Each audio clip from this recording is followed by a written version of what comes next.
Welcome to the Dynamic Podcast, where regular people become dynamic humans.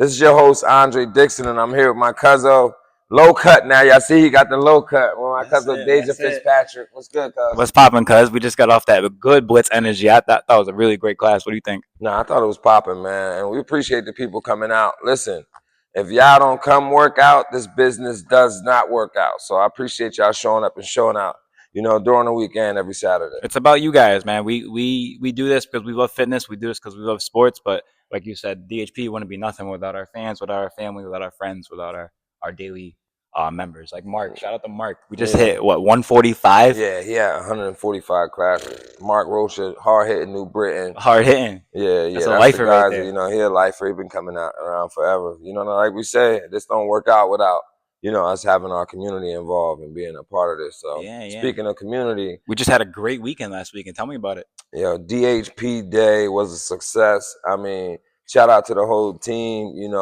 Nikki, Law, Doug, Nick, even you, Cuzzo, Dej, Davina, everybody like that helped, Doug, everybody that helped made this joint pop, You said it this morning, teamwork makes the dream work, and everybody had a part in that DHP day, whether it was something small like bringing in cups or forks or something big like bringing in the bounce house or, posting the promotions like Nick was doing or, all these like series that we were doing to get the energy going for the DHP day. Like it wouldn't have been done without the whole team. So to see everybody come together like that, and after all that preparation, it just felt good being there. Nah, it was dope. And then Ben on the back end, getting the vendors in here, getting the local marching band to come through, that was tough. Yeah, Hartford Proud, I appreciate the marching band coming through. Yeah, shout out to Hartford Pride. Yeah. That was fire, to have the marching band come through. So like I said, Ben on the back end, lining a few things up, networking, making sure that, the web is staying connected. And then shout out to all the people that had their hands and elbows and their knees down, fucking getting ready to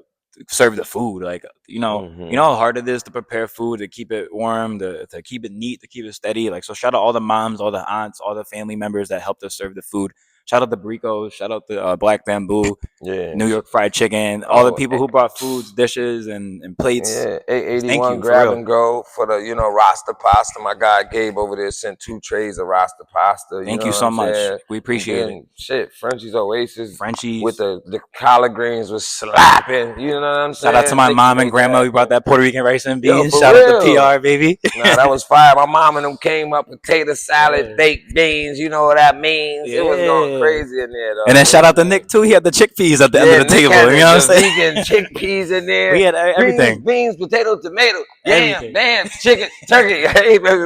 Whatever you wanted. So if you missed it this year, what do you think, Dre? You going to throw another one next year, the 3rd annual? Annual, man. You're going to just keep reloading. I mean, when you're doing anything, you want to continue to make it better and better and better. So it was good to see the difference from, year 1 to year 2. Everything got bigger, from the bounce house, to the menu, to to the amount of people that showed up. Even having more games like cornhole and basketball kids were playing ball and hooping. Like, it was fire, bro. I thought that it was a success. It was great. So once again, going forward, guys, come catch us out Saturday mornings, Blitz, 9 a.m., hosted by myself, Dre, and Nick. We got our Monday, Wednesday night classes. What's that, 8 o'clock? Yeah. Who's that hosted by Monday, Wednesday nights? Me and Nick usually in there Monday, Wednesday night. And then you have Tuesday, Thursday, 6 a.m., and then you have Monday, Wednesday, Friday at 5 a.m. Law teach those DHP boot camp classes on those days. So, I mean, bro, it's fire. It's a class every single day. Don't forget about Nikki on Sundays, too. Facts. 9 a.m. Like, everything is popping, bro. So what if I was somebody who wanted to go on a Monday, on a Wednesday, and a Sunday? Is there like a monthly package that I can purchase so I'm not just picking up individual packages? Definitely. So right now it's $99 for the month, unlimited. So it's $49.99 bi-weekly. And I can go to any one of those classes. You can go to any one of those classes. You go on the DHP app. Make sure y'all download the Dynamic Human Performance app, and then everything's on there. You can click on classes, book your class right there. You know what I'm saying? It's very, very convenient and user friendly. Yeah, I mean, me being a coach, it feels like a workout just coaching the Blitz. So if you one of those people who are making 3 Blitz classes a week, a couple in the morning, couple in the afternoon, maybe one on the weekend, I personally guarantee your life is going to be way better than it was before you started with us. Your fitness levels are going to be through the roof. Your confidence levels are going to be through the roof. You're going to be walking around in tip top shape, and you're going to be with the DHP family. I mean, once you get in here, what I sell and what we preach is this is together, and we're going to be working and grinding together, and we're going to be asking how you are. We're going to be checking in with you, and we're basically going to be holding you accountable to yourself. So that's the real difference between DHP and your other gyms, where we're a real tight knit group in here. So if you're going to sign up with us, just know that we're locking in with you. It's a family, man. It's a family. You know what I'm saying? It's a family. And that's you see, we dapping each other up, we cheering each other on. You know what I mean? We motivating each other, we pushing each other. You see some, some cats helping each other up after a station that might be on the floor. You know what I'm saying? Like, it's a very, tight-knit community, man. Yeah. And that's what I'm saying. You don't get that at your regular gym. You know what I'm saying? Agree. Another thing we got going on popping here right now is athletic development. We got our A and B group. So that A group is going to be our youth athletic development. Yeah. That 3rd through 8th grade group. And recently we've got rocking again our high school group growing. Whoa. You know what I'm saying? So with me and Nick Talbert here, we're able to give you Monday through Thursday athletic development from athletes who've played at the highest level, college and high school, and had pro aspirations, and we're educated, and we have the jurisdiction of Dre underneath Dynamic Human Performance to learn under. So like, even if you're not learning from me or Nick, you got Dre looking over your shoulder. You got Doug Wiggins, who's a UConn former athlete right there. You got Nikki in the corner. You got Law. Like, there's just so many people who are giving your young child, your athlete, just tidbits and little bit of like inspirations and just motivational speeches and motivational tips. So athletic development, it's something you want to send your kid to.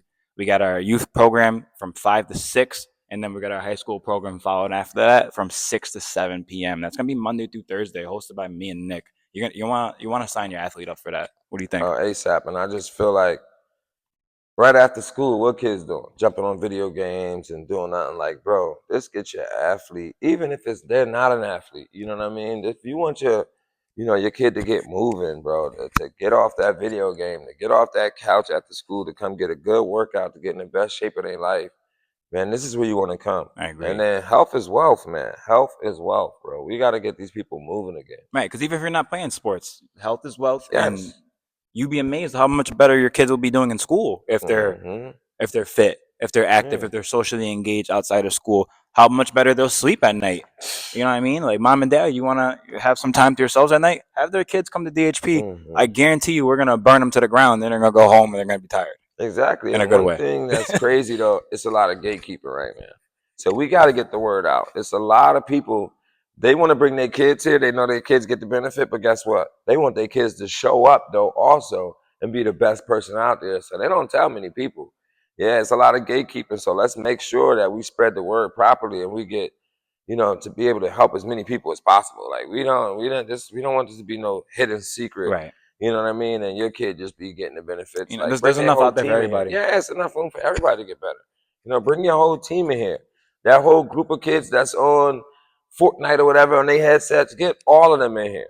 You know what I'm saying? Let's be able to help as many. And what do you think happens when you put other athletes around other athletes? You get better. You start competing, naturally competing against the man and the girl next to you. So exactly, you can only push yourself so far before you reach a point, and then you got to start surrounding yourself with other athletes who are better, or if not, just as good as you, so you can keep, iron. Sharpens iron. Sharpens iron. You know what I mean? Yeah, and that's I feel like the CT effect of kids are okay with just being the best person on the team. Like, I just want to be the best on the team, and then you go to college or something, and then you back to the regular playing field. Like, you always want to be leveling up. Like, you don't want to just be the best and like show up and show out every time and dominate everybody. Like, you want to continue to compete at the higher level. You want to continue to go against cats that you feel like are better than you. That's how you grow. So what would you say separates an average athlete from an above average athlete? The mentality, the mindset part of it. It's one thing to just be kind of good or kind of fast, but when you start to believe in yourself, that's when shit really start clicking. You know what I mean? That's when your game really goes to another level. That's where you're willing to try some of the stuff that we teach you in here. When you start to believe that you can do it. So I think that the mental aspect, is what separates. Yeah, what separates a lot of the athletes from being good and being great. When you were playing at UConn or professionally, what was like one of your mental preps or mental rehearsals that you would do for yourself to get yourself ready? I would have the towel over my head and close my eyes, and I would just recite like positive things to myself. Like I would talk shit in a good way to myself. So I would be like, "Man, you about to kill this shit today." Like, you know what I mean?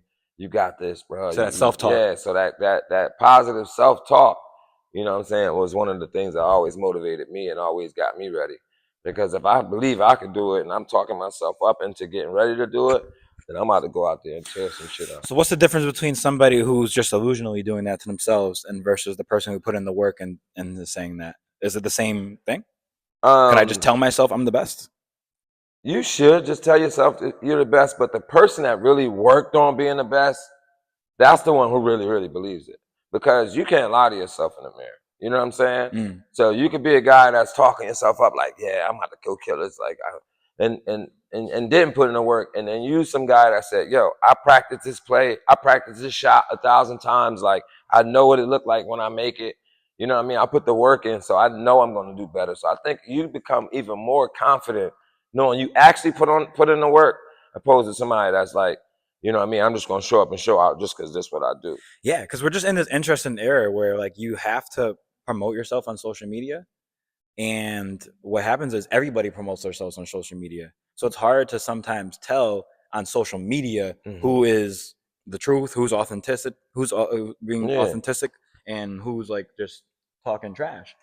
And like you said, I think the proof and the real will always rise. So that Instagram and that social media stuff, you just got to look at it with a squinted eye, because you don't really know until you put those pads on or you race up those cleats or you got that ball in your hand who really put in that work and who's really just trying to portray like they put in that work. Because a lot of these kids, they're cool with the results off of portraying that they put in the work because they got 100 likes on Instagram.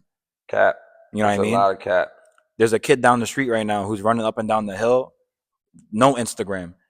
Nobody knows. But so did it really happen? To me, it did. Yes. And it's going to show in competition. Yeah, once you're in between those lines, it's going to really show up. That's one thing. They could fake it all day. You see kids doing one-handed catches. They start with the ball in their hand and they jump up as high as they can like this and they take a picture of it. Right. And that like that's the I hate this era. Yo, it's staging. It's terrible now. Like it's so much cap and it's so much about what it looked like instead of what it really is. That it's just fucking the whole game up. So would you advise like a high school junior or senior to be involved in social media to promote himself or herself, or would you advise them to kind of lay back or like somewhere in the middle? You have to. It's the day and age where you have to. Like it's out of sight, out of mind. So you think that you got to really be able to be putting up some crazy noise when you hit the field or whatever to not be on social media. Because like everybody's on there. Coaches are actually looking there. So out of sight, out of mind. So if they're on Twitter and all of that and they're looking and this guy keeps popping up in front of them, he making plays. Opposed to this guy that's nice as hell, but who they don't see, who they going to look at? They're going to look at this guy that keeps popping up, showing his workouts, keep popping up, showing him make plays. He's in your face. That's the day and age that we live in right now. You know what I'm saying? So yes, you have to be in front of people. You have to be on Twitter. You have to be on social media. That's the day and age we live in. Yeah, I agree. And the way I look at it too is if you're putting out real product, if you're putting on that real work, then if you're putting on social media, then somebody can benefit off that too. So if what you're doing can benefit other people and it's real, then sure, put it out there. But if what you're doing is based off like cap, if it's not based in realness, then you can put it out there, but it may not really have the same like reach as it would for somebody who's putting in that real work. You know what I mean? So like you said, you got to have some type of balance and engagement with it, because nowadays college coaches are young too. They grew up on social media, so they're familiar with the platforms. I agree. So, you got to be on there. Talk to me about, UConn football season is coming up, baby, right around the corner. Yeah. It's starting next week. What you Dre, see that as, man? Last week UConn went 9-4, and we finished in the Fenway Bowl, beating North Carolina Tar Heels, who's going to be coached by Bill Belichick right now this year. ACC school. We had a great season last year, 9-4. We're coming up this week playing against Central Connecticut at 2:00, and we're going to get the rent rocking. I know we're going to have a great show. What do you think? I think that we need to pack everybody up from Blitz and then just go from Blitz to a tailgate to the game. Like, right? Bro, Blitz, tailgate, and then we hit the game. From Blitz to the rent? You heard it here first. Pull up to Blitz 9 a.m. next week, and we're gonna pull up to UConn Rent, and we're gonna have a nice little tailgate, and we'll sequence right into the game. Um, I really do think we're gonna have a good year. We have a really, really, really good, strong running back unit. Shout out to Cam Edwards. You know, he's one of the best running backs that you've been around since that UConn heyday. You know what I mean? He's expected to have a really, really prominent year. Are you familiar with him? Yeah, and he's a local Norwalk. Yeah, Norwalk guy. My guy, Marcus Easley, shout out to Ease, wide receiver from UConn, also played for the Bills. Ease coached him in high school. So, yeah, that's the connection right there. So, not only Cam, though, but the whole running back room is fire. Mel Brown came back. Yep. And then they got Vic Rose, another local guy. Shout out to Bristol Central. Yeah. It's going to be a stacked running back room. And just some numbers. Cam Edwards last year had 830 yards rushing and 4.7 yards per carry. The year before, Vic Rosa, he had 15 total touchdowns and 1,200 total yards. So he had broken his pinky last year. Mm-hmm. So he didn't get too much time. But between Cam Edwards and Vic and Mel Brown, you're going to have 3 running backs in that running back group who are they're looking to run the ball right down Central Street. So if you're playing against UConn this year, you better be ready to stuff the run.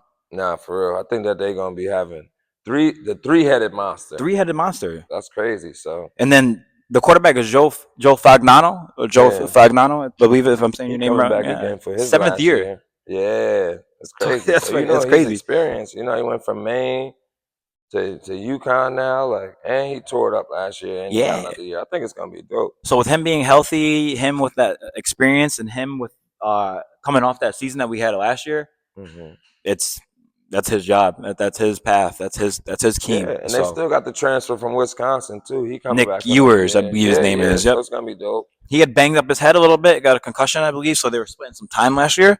So yeah, if push comes to shove and we need a quarterback that can pull that zone read, you got a kid who can run a little bit, and then you got that Joe Fagnano kid who's been a 7-year veteran. So you got a nice little system there with an NFL ready coach. And then Bell, they got that top receiver coming back. Skylar Bell. Skylar Bell's fight is gonna go crazy. I got him at 50 catches, 860 yards, and 5 touchdowns last year. Fire. So you're gonna have a quarterback. You're gonna have an A1 receiver. You got 3 A1 running backs, and you know UConn's defense always been stout. Our O line, D line's been stout, and when you come to the Rent, you know you're gonna have to put up good numbers because we're coming. It's gonna be fire. Right. Opener CCSU, and then following we got at Syracuse. So people look at CCSU like that's gonna be a game that we can just kind of roll over, but I don't think Jim Moore is gonna be looking at it like that. It's gonna be a game where we need to get ready for obviously defeat your opponent first. Yeah. But we got bigger fish to fry coming up this season. You got Syracuse at the Dome next week. Yeah, we got Duke. I don't want to look ahead. Let me just focus on CCSU because with the transfer portal and all these different moving pieces, you don't know what you're gonna get. You know what I'm saying? So every game is you gotta show up and show out. You don't know what CCSU gonna come out with. What's your opinion on UConn's independence right now? Do you like them being independent and being able to search for their own schedule and play their own teams, or do you think they should be pushing to make a run for like the ACC or the Big Ten? I think that they need to be in the conference, and the sooner the better. Just even money-wise, when you get into a conference and you got those TV contracts, like that goes a long way. And then now when you get into a conference, everybody makes more money. The coaches, you can bring in a better staff and be able to pay this or be able to keep guys, and pay them more money. So I just feel like getting to a conference, man, and having that chance to you win your conference, you automatically get into the college football playoffs. What's the goal, right? Yeah. Everybody want to win a national championship, but they got to start somewhere. So getting to how does that play with basketball? That's where it gets tricky at because who's gonna leave? You don't want the Big East. Yeah, UConn is the Big East. Yeah, so that's where it gets tricky at because I just think we gotta have the right. My only thinking is like, to go to. What if we become like, and I'm not saying we are, but what if we become like a baby version of Notre Dame? That'll be hard right now because I think that everybody wants to schedule Notre Dame. Not everybody wants to schedule UConn right now. So it's easier for Notre Dame and both basketball and football that people want to play them. Like even, come on, you had Skylar Diggins or whatever her name was, one of the star basketballs, even for women's basketball players. I only mention that because if we do move to the ACC or the Big Ten, gone are the days of UConn versus Georgetown, or UConn versus Providence, like the classic Big East basketball rivalries. So I just worry about the basketball aspect of it, because obviously we love football, but we'd be lying to say if this isn't the basketball capital of the world. Yeah, so basketball is really what runs UConn athletics. Yeah, they're national champions. You know what I mean? So like until we get to that level where we're nationally ranked and we're nationally champions, like every other year, like the UConn men's and women's team, then I feel like I just personally feel like independence route is going to be what it's going to look like for the next couple of years. Yeah. But that's just my opinion on it. I think if we were to like run the table a little bit and go like 10-2, like 7-3, have that type of year, then you will get bigger names. You will be able to schedule like a Penn State or like a Vanderbilt on there. Lower level, like high D1A teams. Mm-hmm. And then build from there. Keep getting a bigger bowl game. We just got in the Wasabi Bowl last year. It's not the biggest bowl, but we were at Fenway Park. Yeah, it was straight. You know and then and UConn traveled well too. We have a fan base. It was a UConn home game, so I think that is dope, man. But we can't have teams like Ohio State. We're supposed to play Ohio State this year in football. They dropped us for Grambling. Yeah. Like, you know what I'm saying? That's we not can't good. have stuff like that happening. But I think that a big conference would be the ACC, though. Yeah. The ACC, you got Makes Duke, sense. you got North Carolina. I'm talking about for basketball. Makes sense, basketball. Duke, North Carolina, UConn in the same conference. That alone, that's the best conference in the country. That's automatically done. Best conference in the country. Crazy. And I honestly think UConn football would be able to hang. There's some games on there we could definitely beat North Carolina in the bowl game. That's why we can make stuff happen. Yeah, Pitt, we can beat. Florida State's having down years recently. All that. Louisville's been having down years, so we're coming back. We're definitely coming back. But to wrap them up though, man, we're gonna tap back in with y'all. Appreciate y'all tapping into the podcast. You already know. 9 a.m. Blitz next week, and we pulling up the CCSU 2 o'clock. Come to us, CCSU. We're pulling up to the rent to beat CCSU, baby. Yes. So make sure y'all pop out. Come show love, man. Talk to you soon. Let's get it. Peace.